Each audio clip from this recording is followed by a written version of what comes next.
Video सभी ने देख ली। हमारा जो टॉपिक है Bengaluru from garden city to garden city.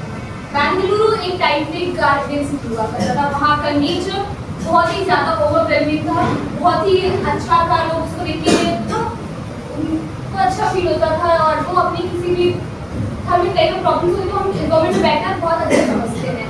ठीक है, तो उस तरीके से बेंगलुरु एक बहुत अच्छी garden city, Bengaluru garden city हुआ करता था। वो बहुत ही ज़्यादा टूरिस्ट को भी अट्रैक्ट कर रहा था, बट प्रेजेंटली वो एक गार्डन सिटी करके रह गया है। गार्डन सिटी यानी कि उसकी गली, हर गली और इलाके में हमें कूड़ा मिलेगा, सिर्फ कूड़ा। तो वहाँ पे जो डस्टबिन हमने देखे हैं वो आज के टाइम पे भरे हुए हैं और डस्टबिन के बाहर भी तो कूड़ा फैला हुआ है। इधर जगह जगह पे कूड़ा फैला हुआ है और वहाँ पे मक्खियाँ आ रही हैं, जम्स प्रोड्यूस हो रहे हैं और बैक्टीरिया हो रहा है। और ये यहाँ पे जो मच्छर प्रोडक्ट प्रोड्यूस हो रहा है, ये वही मच्छर और मक्खियाँ हैं जो हमारे खानों पे आके बैठते हैं, हमारे आसपास हमें दिखते हैं और हमारे पर बैठते हैं, कई बार हमें काटते हैं। तो इनसे आप खुद समझ सकते हैं कितने डिसीज हो सकते हैं, जैसे कि डेंगू, मलेरिया और ब्रूटाइटिस। और अगर हम फ्लाइट्स के अलावा बात करें तो जो हमारे आसपास में कूड़ा फैला रहता है, डिग्रेडेबल वेस्ट हो, नॉन डिग्रेडेबल वेस्ट हो। डिग्रेडेबल वेस्ट तो डिग्रेड हो जाता है, बट नॉन बायोडिग्रेडेबल वेस्ट जैसे कि प्लास्टिक, वो हमारे नेचर में बहुत टाइम तक रहता है, मिलियंस ऑफ ईयर्स तक वो डिग्रेड नहीं होते हैं और आज भी एनवायरमेंट में रहते हैं, जो कि बहुत ज़्यादा हमारे एनवायरमेंट इफेक्ट करते हैं। इसके साथ ही जो हमारे आसपास एनिमल्स होते हैं वो लोग खाते हैं, जिसकी वजह से उनकी डेथ हो सकती है या फिर ऐसी कई बीमारियाँ हो सकती हैं। अगर वहाँ पे कूड़ा हो रहा है तो उससे हमें बीमारियाँ हो रही हैं।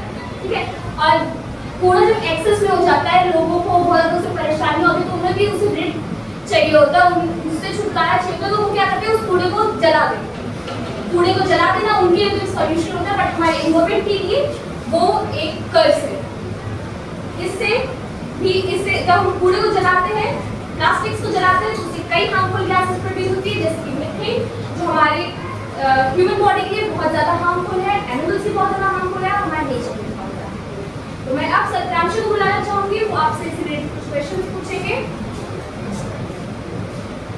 जैसा कि आपने वीडियो में देखा कि बेंगलुरु के गली मोहल्ले में ढेर सारे गार्बेज इकट्ठा है। अब लोग इनसे छुटकारा पाने के लिए मेनली क्या करते हैं, वो सोचते हैं कि अगर हम इन गार्बेज को जला देंगे तो कोई पूरी तरह से नष्ट हो जाएंगे।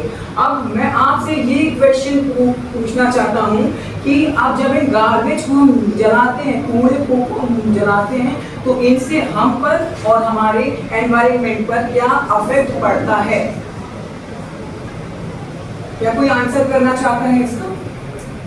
मतलब हमें ऑक्सीजन सांस लेने में दिक्कत होती है और जो हमारे एनवायरनमेंट होता है उससे हमारे पेड़ों में बहुत हानि होती है। जो पेड़ होते हैं उनकी पत्तियां सूखने लगती हैं, पेड़ सूख जाते हैं और ऐसे type. Okay, your answer is correct.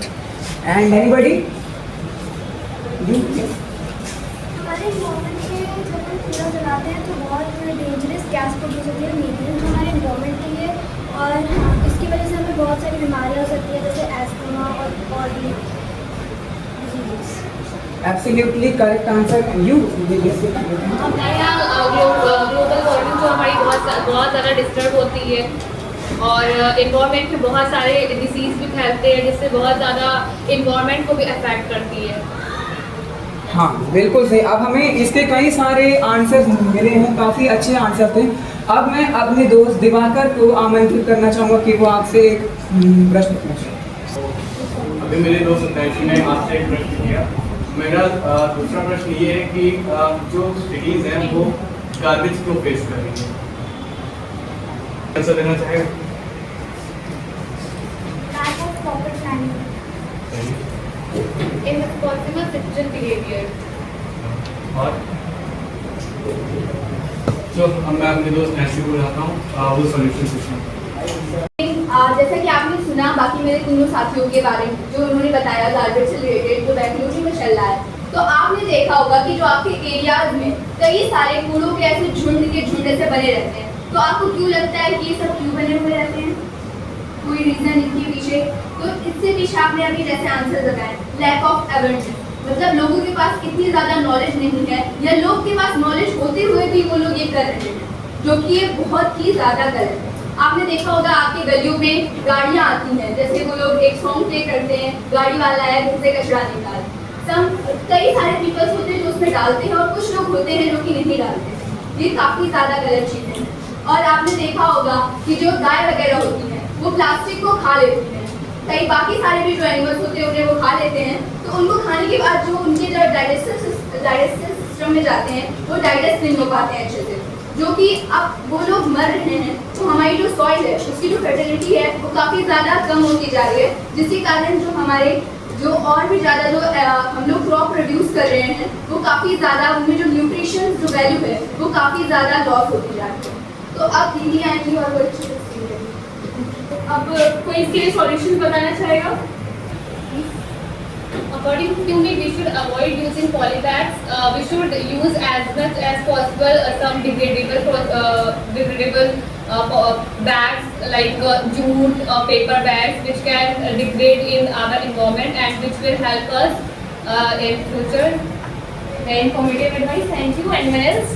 और कोई सॉल्यूशंस बताना चाहेगा? Thank you. और आपने हमारी प्रेजेंटेशन देखा, हमारी स्टडी ये भी खत्म होती है। Thank you so much.